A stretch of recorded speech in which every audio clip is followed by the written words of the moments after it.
हरे कृष्णा, राधे राधे। स्वागत है आप सभी का गोविंद भजो चैनल पर। आप सभी को कामदा एकादशी की हार्दिक शुभकामनाएं। आज हम सुनेंगे चैत्र मास के शुक्ल पक्ष में आने वाली कामदा एकादशी की व्रत कथा। धर्मराज युधिष्ठिर कहने लगे, हे भगवान, मैं आपको कोटि कोटि नमन करता हूँ। आपने चैत्र मास के कृष्ण पक्ष की एकादशी अर्थात पापमोचनी एकादशी के बारे में विस्तार पूर्वक बतलाया। अब आप कृपा करके चैत्र शुक्ल एकादशी का क्या नाम है तथा उसकी क्या विधि है एवं महात्म्य क्या है, यह बताने की कृपा करें। भगवान श्री कृष्ण ने कहा, हे धर्मराज, चैत्र मास के शुक्ल पक्ष की एकादशी को कामदा एकादशी के नाम से जाना जाता है। एक समय की बात है, यही प्रश्न राजा दिलीप ने गुरु वशिष्ठ जी से किया था और जो समाधान उन्होंने बतलाया वही मैं तुमसे कहता हूँ। प्राचीन काल में भोगीपुर नामक एक नगर था। वहां पर अनेक ऐश्वर्यों से युक्त पुंडरीक नाम का एक राजा राज्य करता था।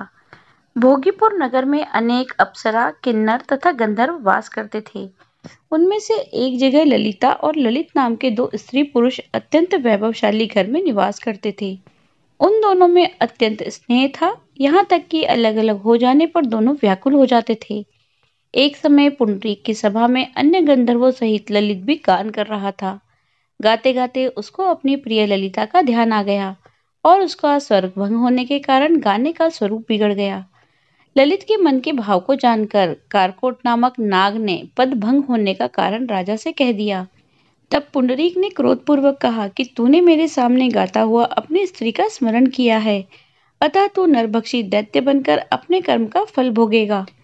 पुंडरीक के श्राप से ललित उसी क्षण महाकाल विशालकाय राक्षस हो गया। उसका मुख अत्यंत भयंकर, नेत्र सूर्य चंद्रमा की तरह प्रदीप्त तथा मुख से अग्नि निकलने लगी। उसकी नाक पर्वत की कंदरा के समान विशाल हो गई और गर्दन पर्वत के समान लगने लगी। सिर के बाल पर्वतों पर खड़े वृक्षों के समान लगने लगे तथा भुजाएं अत्यंत लंबी हो गई। कुल मिलाकर उसका शरीर 8 योजन के विस्तार में हो गया। इस प्रकार राक्षस होकर वह अनेक प्रकार के दुख भोगने लगा। तब उसकी प्रियतमा ललिता को यह वृत्तांत मालूम हुआ तो उसे अत्यंत खेद हुआ। वह अपने पति के उद्धार का यत्न सोचने लगी। वह राक्षस अनेक प्रकार के घोर दुख सहता हुआ घने वनों में रहने लगा। उसकी स्त्री पीछे पीछे जाती और विलाप करती रहती।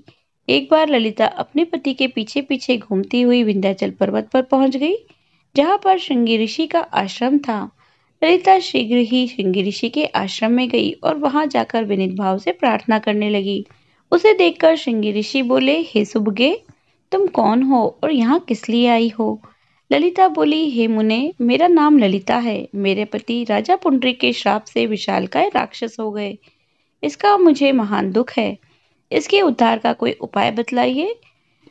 श्रृंगी ऋषि बोले, हे गंधर्व कन्या, अब चैत्र शुक्ल एकादशी आने वाली है, जिसका नाम कामदा एकादशी है। इसका व्रत करने से मनुष्य के सब कार्य सिद्ध होते हैं। यदि तू कामदा एकादशी का व्रत कर उसके पुण्य का फल अपने पति को दे तो वह शीघ्र ही राक्षस योनि से मुक्त हो जाएगा और राजा का श्राप भी अवश्य में शांत हो जाएगा।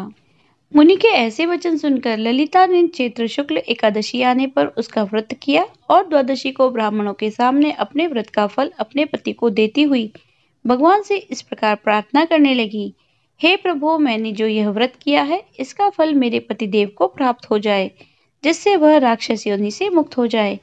एकादशी का फल देते ही उसका पति राक्षस योनि से मुक्त होकर अपने पुराने स्वरूप को प्राप्त हुआ।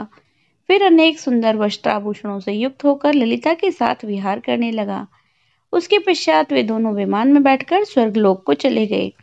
वशिष्ठ मुनि कहने लगे, हे राजन, इस व्रत को विधि पूर्वक करने से समस्त पाप नाश हो जाते हैं। वशिष्ठ मुनि कहने लगे, हे राजन, इस व्रत को विधि पूर्वक करने से समस्त पाप नाश हो जाते हैं तथा राक्षस आदि की योनि से भी छुटकारा मिलता है। संसार में इसके बराबर कोई दूसरा व्रत नहीं है। इसकी कथा पढ़ने या सुनने से वाजपेयी यज्ञ का फल प्राप्त होता है। तो यह थी आज की कथा। यदि आपको वीडियो अच्छी लगी हो तो लाइक कीजिए, ज़्यादा से ज़्यादा इसे शेयर कीजिए। यदि आप चैनल पर नए हैं तो चैनल को सब्सक्राइब कर लीजिए, बेल आइकन को प्रेस कर दीजिए, जिससे आने वाले नए वीडियोस की नोटिफिकेशन आपको तुरंत मिल जाए।